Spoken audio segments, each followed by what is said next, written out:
Hi all, welcome back to Star Wars The Old Republic lore, or welcome to my channel if you're new. My name is Vivi, and today I'll be reading codexes from Balmorra mainly, and then a bit about Inquisitor related codexes. So let's get started, shall we? Balmorra. Once an independent corporate and manufacturing world, Balmorra was defended by the Republic and conquered by the Empire during the war. Now the corporations have mostly fled. Local collaborators have been rewarded with positions in the Imperial puppet government, and an entrenched and well-armed resistance opposes the Empire's rule. Despite brutal retaliations by the Imperial military against military and civilian targets, the battle to eliminate the resistance drags on. Droid factories and industrial waste sites have become battlegrounds. The main Balmorran spaceport is in the city of Sobrik, an Imperial military stronghold, heavily fortified against resistance attacks.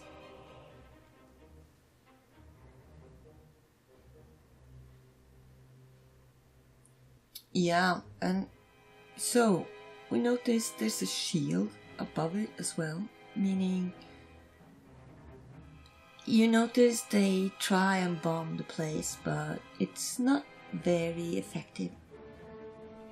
Honestly, Balmorra is probably one of my least favorite planets. The most visual part of Balmorra is all those spiky mountains. When I come to a planet like that, I always start thinking, how did that happen? What's been here before?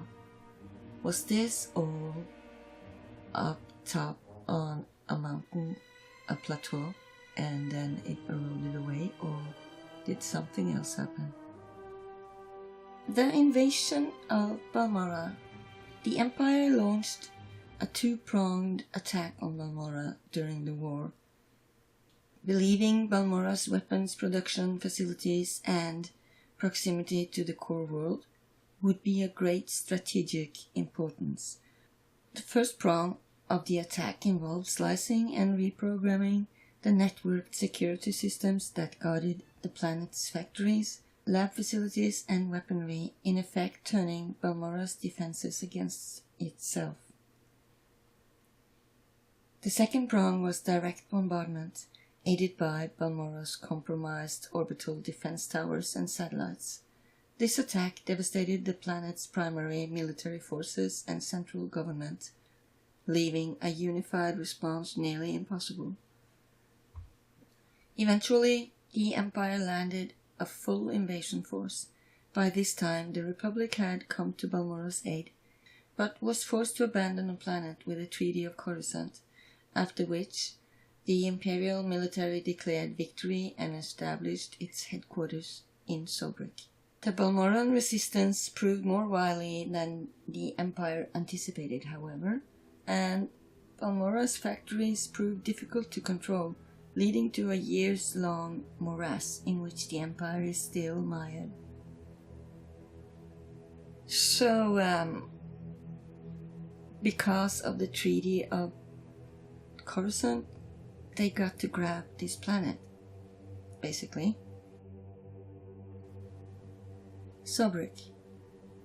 Sobrik was the original capital of Balmorra before the more advantageous location of Bin Prime was chosen to replace it 300 years ago. Since then, the city of Sobrik has first shrunk, then been almost entirely obliterated by bombing runs and rebuilt by Imperial engineers. Sobrik was one of the last cities to hold out during the Imperial invasion of the planet.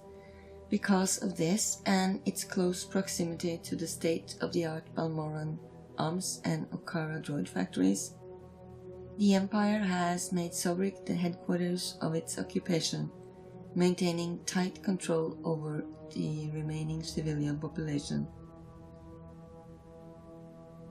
Yeah. So,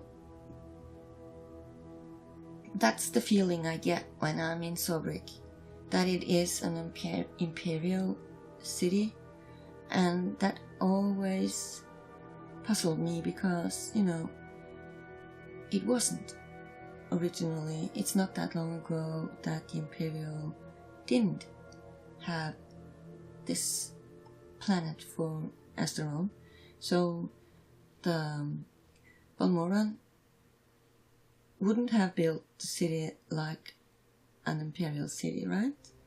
But since it's been ruined and rebuilt, it makes sense that the Imperial would build it like they built their city in, the city of Kaas, and also other places in the galaxy that we haven't seen yet. So, because it certainly looks like an imperial city. Bugtown. Bugtown represents the deadly, shattered remnants of Balmorran technological pride, ground zero for the planet's Colicoid infestation. Known originally as Lab 352, the genetic research facility came to be known as Bugtown when the Empire invaded. One of the Empire's many acts of sabotage involved releasing the results of Lab 352's biological experiments, the vicious mutated colicoids. The insects quickly overran the area, killing the facility's staff. Since the initial invasion, the colicoids have gradually spread from the Bugtown ruins out across the planet. Why the Balmorrans were mutating colicoids is unknown. Everyone behind the experiments seemingly died when the creatures were set free. Still, if answers are to be found, they will be found in Bugtown's databanks. Do they have a means to kill them all? That's what I wonder. Outpost Victory. Built into one of the craters created by the Imperial bombardment, Outpost Victory began as a small outpost of resistance fighters. Over the years, however, it has grown into one of the Resistance's major outposts, guarded by enormous anti-aircraft guns and shields to defend against orbital strikes. Imperial prisoners captured by the Resistance are often held in Outpost Victory, and lately there have been unconfirmed rumors of a Republic presence at the outpost. Troida Military Workshop. The Troida Military Workshop epitomizes the new Balmorra. Ostensibly an independent business, it nonetheless answers to the Empire and serves as a supply depot and weapons manufacturer for Imperial headquarters in Sobrik. Its overseers are expected to worry about Imperial edicts first and profit last. Not surprisingly, its workers have been known in the past to harbor Resistance sympathies.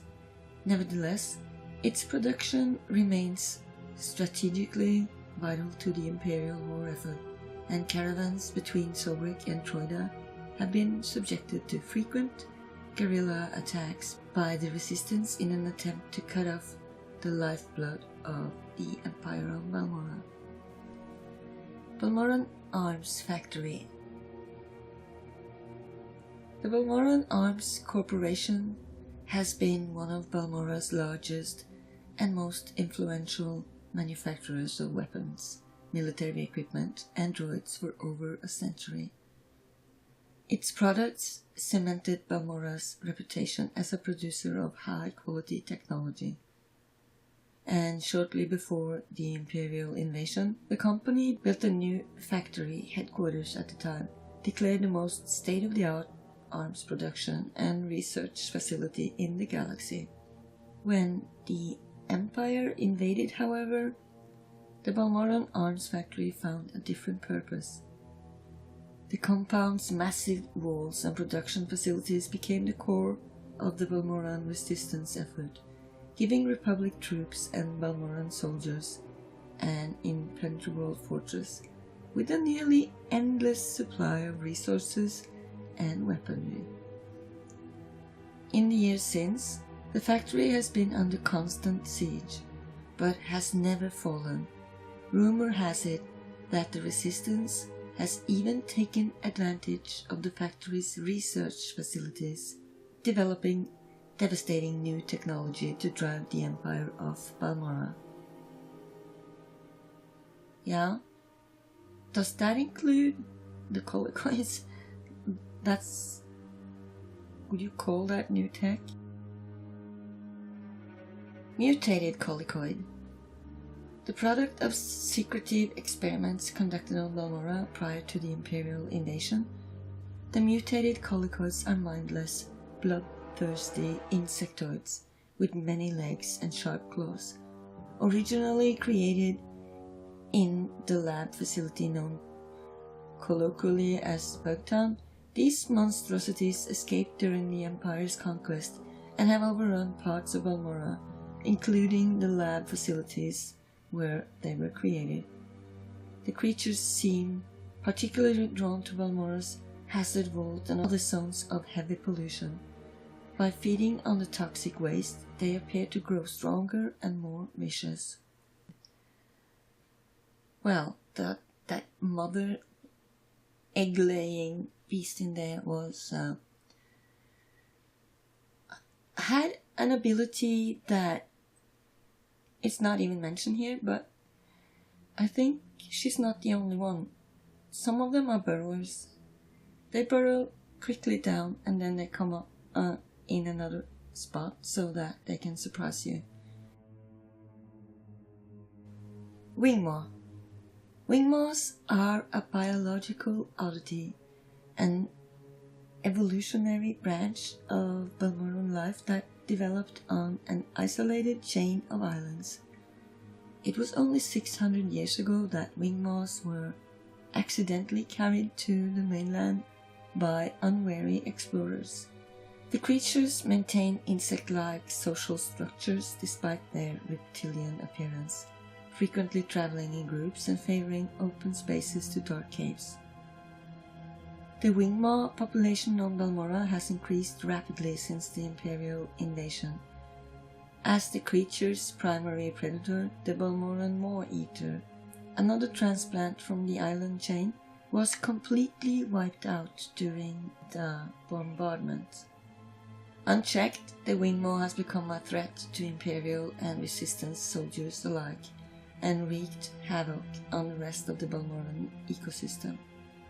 They are bold, carnivores, and scavengers, happily swarming on a lone fighter or an unprepared convoy. So they eat whatever they can wrap their wings around, take it. They're not birds, they're not pretty chirping birds, that's for sure. Major Bessiker, a proud Imperial officer who rose to notoriety during the Sith's return to the galaxy, fighting with distinction at Coruscant and Bayran. Major Bessiker was made Chief Supply Officer on Balmorra near the end of the war. As the Empire has provided fewer and fewer resources to support the ongoing pacification of Balmorra, Bessiker has almost single-handedly propped up the Imperial war effort, scavenging and repurposing old equipment and improving armor and weaponry in a pinch. Bessiker comes from a distinguished Imperial lineage, and in spite of his connections among the Sith, both his brother and his son trained on Coruscant, Bessiker has never complained about his posting on Balmorra or the difficulty of his job. Yeah, and he will never complain, ever. Because we killed a very important person on Balmorra. Oops. Well, so no wonder no one told Sash about that. I don't know what she would have said. I mean, if he was that important for the war effort, then shouldn't there have been an aftermath?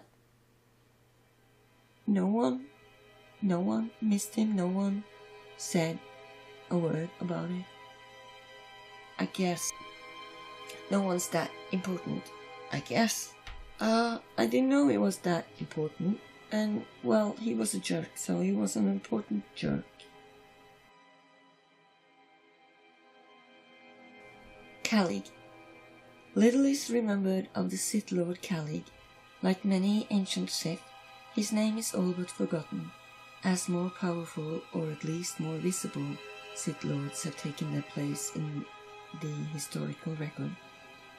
The only known mention of Kallig is in the writings of the famous Dark Lord Tulak, who said, "Easily the most ambitious, and therefore the most dangerous of my rivals is Kallig. Therefore he shall be the first to die." It is rumored, however, that Tulak was not so successful at killing his rival as he would have liked, and that the strange events in the Dark Temple on Roman Kaas have Kallig at their center.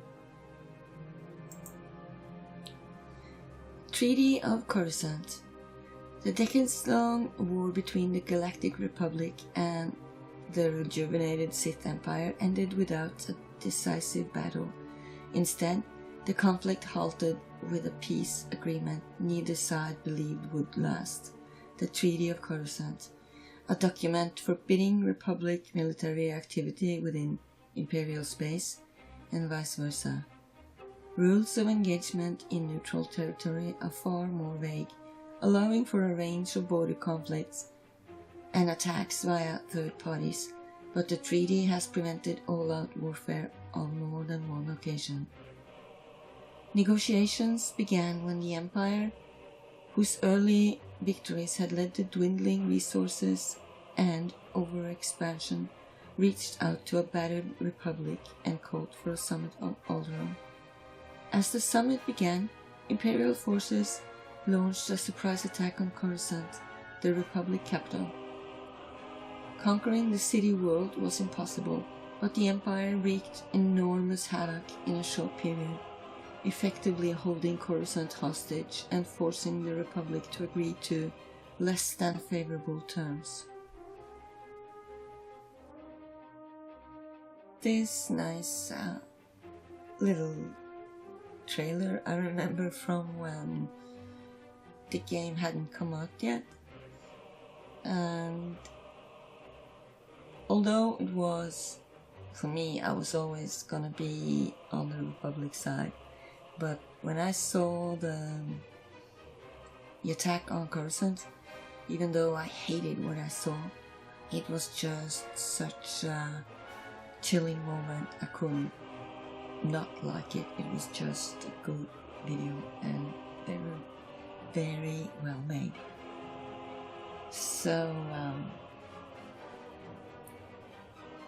yeah, you get the feeling that the Republic will, sooner or later, they will decide that enough is enough, and they're not gonna take it anymore. And I think the Imperials would do the same if the shoe was on the other foot, right? Okay, I think that's it for Balmorra. So next time we'll do Tatooine. I hope you learned something new. Thanks for watching. Bye. Now that wasn't so bad, was it?